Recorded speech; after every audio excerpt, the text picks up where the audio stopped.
Hi, I'm Linda. Welcome back to my kitchen. Today I thought when I looked at these bananas that it was time to make some banana pudding. They aren't so ripe that they need to go into banana pancakes or banana bread or smoothies, but I don't like my bananas to eat out of hand that ripe. So I went to my pantry and got a couple of packages of Cook and Serve vanilla pudding. You can use instant if you like. I really prefer the Cook and Serve, and you're gonna see it doesn't take very long. So I've got 2 packages of that because we eat a lot of dessert in my house, and 4 cups of milk. And so I'm just gonna put the milk into my saucepan here and turn it up to about medium heat. Here are the contents of those 2 packages of vanilla pudding mix. And we will whisk that up.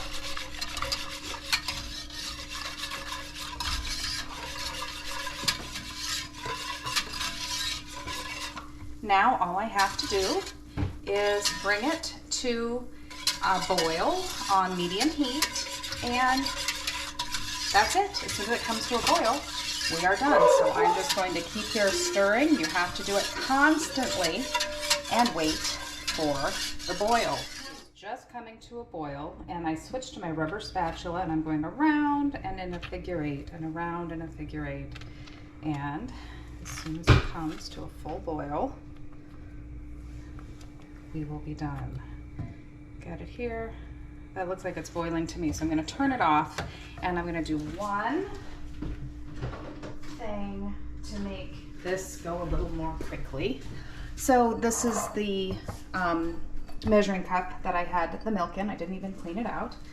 And I am going to pour the hot pudding back into this because this cast iron pot is hot and it will take longer to cool. And it's 3 o'clock in the afternoon. Now I want to have this for dinner. So I need to let this pudding cool off. Get all of that goodness in here. And then when you use the Cook and Serve pudding, one trick is to take a piece of plastic wrap and put it on the pudding so that it touches the surface of the pudding. This prevents skin from forming. It's nothing bad, and some people really like the pudding skin. I would rather have more creamy pudding. So I'll put that on, and we will stick this in the fridge. We'll stick this in the fridge and let it chill, and then when we come back, we will assemble our banana puddings. Well, it's been a couple of hours, and now the vanilla pudding, it's still not entirely cold, but it is cooled. And you can see that it's thickened up nicely. We'll just give it a stir because it's warmer in the middle than it is on the outside. But it has cooled enough that we don't have to worry about that pudding skin happening. So I do my grocery shopping online, and this is what Walmart gave me today. Instead of the big Nilla wafers, they're mini Nilla wafers. And I remembered that I had these dishes that my late mother-in-law had, and she picked these up at St. Vincent de Paul. So thrift stores are great for fun little serving dishes. I think these were probably less than $1 a piece, and now I own 6 of them. And I thought they'd be great for our individual banana puddings this time.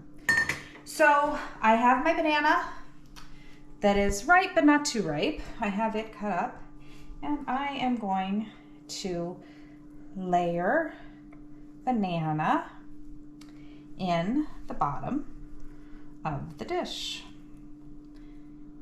And then we'll take these little baby Nilla wafers, and we're going to prop those up on the side and make kind of a crust.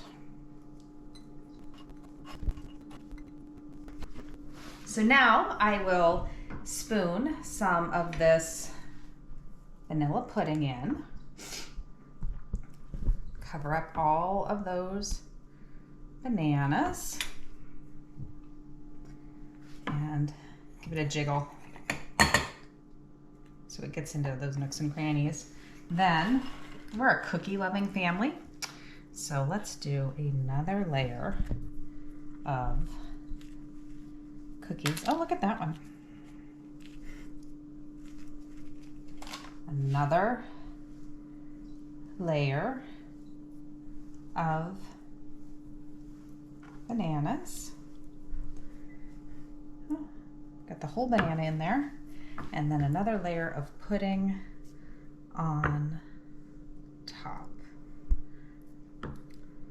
So now we will pop this in the refrigerator and let it completely cool before we top it with whipped cream or Cool Whip in our case today, and then serve. I think that's big enough to serve 3, but I bet you my teenage boys will eat one all by themselves.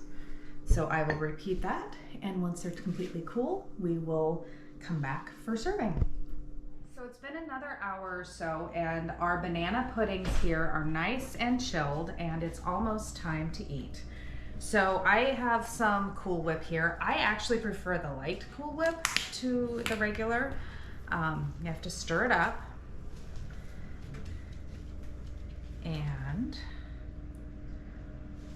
put that right on top of each one of these.